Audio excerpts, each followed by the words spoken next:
Nah, itu kalau dijadiin satu itu jadi kanji nureru atau nurasu ini. Ya.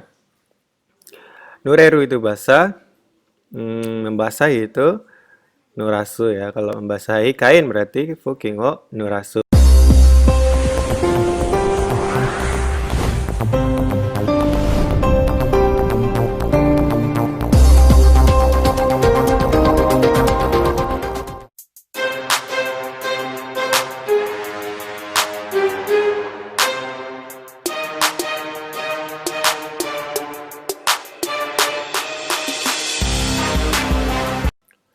Halo, Assalamualaikum warahmatullahi wabarakatuh. Kembali lagi bersama saya Selamat Riyadi dalam channel Kelas Jepang.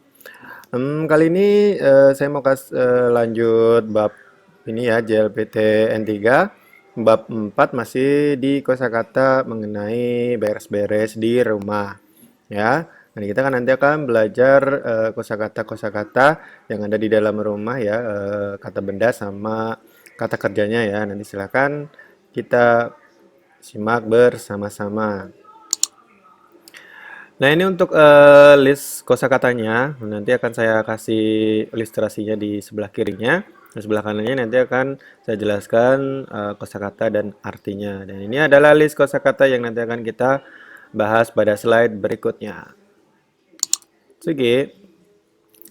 Nah, yang pertama ini kata kerja nureru sama nurasu ya. Nah, ini ada dua kosakata ini, kata kerja ini satu pasang ya, transitif dan intransitifnya.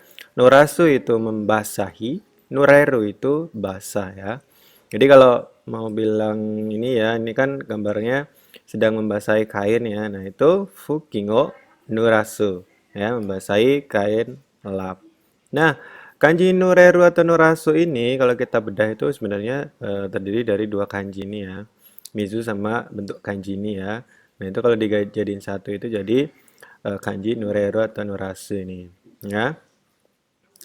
Nureru itu basah, membasahi itu nurasu ya. Kalau membasahi kain berarti fuking wo nurasu. Kalau kainnya basah, fuking ga nurete iru ya.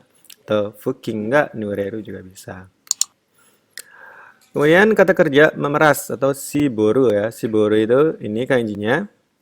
Itu kalau kita pilah-pilah bisa menjadi seperti ini, kanji itu dan kanji ini ya, ini tuh artinya itu kayaknya saling gitu ya, bersilang itu juga bisa.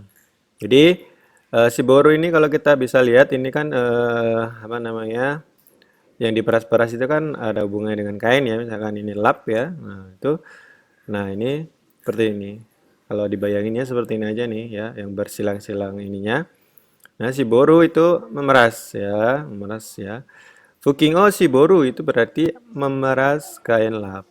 Ya, jadi tadi sudah dibasahi, baru diperas untuk airnya biar hilang. Terus kemudian kata kerja berikutnya itu fuku, mengelap ya. Yukao fuku ya, mengelap lantai ya, atau mengepel lantai ya. Maksudnya kalau yukao fuku itu berarti mengepel lantai dengan kain pakai tangan maksudnya gitu ya. Nah, ini kalau fuku ini kalau kita pilih juga bisa jadi seperti ini. Dari kanji te, jadi ini kanji te plus ki ya. Nah, jadinya fuku. Kemudian ini kanji yuka atau lantai ya. Yuka ini cume. Nah, ini perhatikan lantainya gitu maksudnya. Terus ini kalau kanjinya ini kita pilih itu jadi bentuk ini sama bentuk ini ya. Kanji pohon ya, ki. Oke, terus ini kita ada kosakata lagi yaitu soking, soki ya, bukan soking, soki. Ya, soki ini dari kanji. Ini dua kanji ya, ini dua kanji, jadi kanji makan sama kanji. Nah, ini kanji ini tuh bisa apa maksudnya itu perabotan atau peralatan itu bisa menggunakan kanji ini, ki ya. Shoki itu berarti perabotan digunakan untuk makan. Ya. Kemudian fuking de.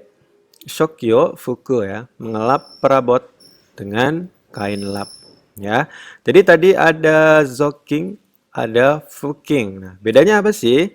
Nah, kalau zoking itu digunakan untuk mengelap yang lebih kotor ya, biasanya lantai atau jendela. Nah, itu digunakan untuk zoking. Kalau untuk mengelap misalkan kayak piring, gelas itu ya yang lebih bersih itu kita pakainya atau disebutnya fuking.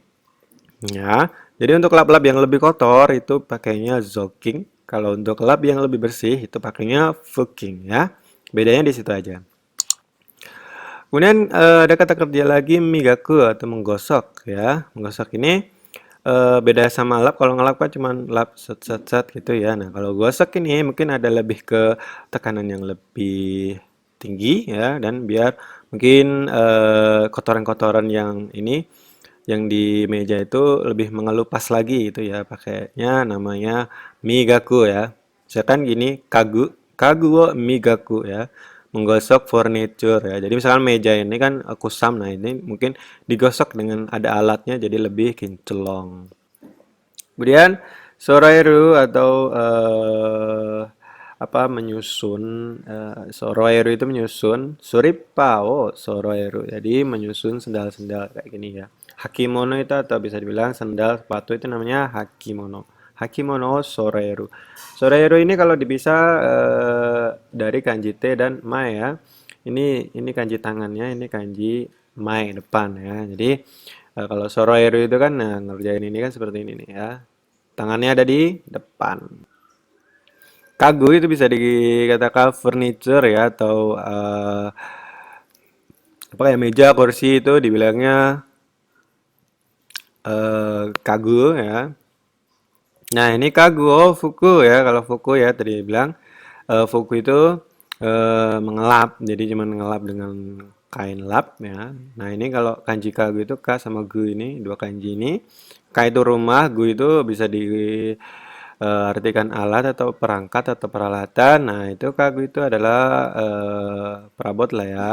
Bukan perabot, furniture ya, lebih ke yang gede-gede ya, sofa, meja, kursi ya, itu namanya kagu. Ya. Kalau alat itu namanya dogu. Ya, kemudian di sini ada jenis-jenis gomi atau sampah. Nama gomi itu sampah organik, nama itu mentah, gomi itu sampah ya, dia sampah mentah atau sampah yang dari sayur atau makanan itu namanya sampah organik atau nama gomi. Nama gomi oh wakete kudasai, sampah organiknya silakan dipisah gitu. Nah, kemudian ini sampah moeru gomi, moeru itu bisa terbakar. Jadi eh sampah yang bisa terbakar itu moeru gomi ya. Kayak gini nih. Simbolnya mungkin kayak kertas ya. Kertas plastik itu kan moeru gomi yang bisa dibakar ya. Kemudian moe nai gomi berarti yang tidak bisa terbakar. Ya, yang tidak bisa terbakar itu apa aja? Di sini ada gambarnya. Ada sepatu, terus baterai-baterai ya. Terus beling-beling itu kan nggak bisa dibakar. Nah, itu kalau di Jepang itu ada jadwal tersendiri untuk pengumpulan sampah-sampah yang sudah dipisahkan. Misalkan ini Moeru Gomi ada di Senin sama Selasa misalnya. Nah, terus ini em, kalau Moenai Gomi itu juga mungkin di minggu berapa, di hari Selasa dan Kamis misalnya. Gitu ya. Terus ada kata lagi mendokusai. Mendokusai itu bisa dibilang ribet atau membosankan atau menyusahkan. Nah, misalkan ini ilustrasinya, nah ini cewek ini kan kalau lagi chatting kan buahnya ini kan. Nah, ini cowoknya kan males balesinnya mendokusai gitu kan. Ribet nih balesinnya kayak gitu. Nah, sekian ya yang saya bisa sampaikan. Mudah-mudahan bermanfaat. Jangan lupa untuk subscribe dan like, share video dari channel Kelas Jepang dan mudah-mudahan bermanfaat untuk kita semua. Sekian, wassalamualaikum warahmatullahi wabarakatuh.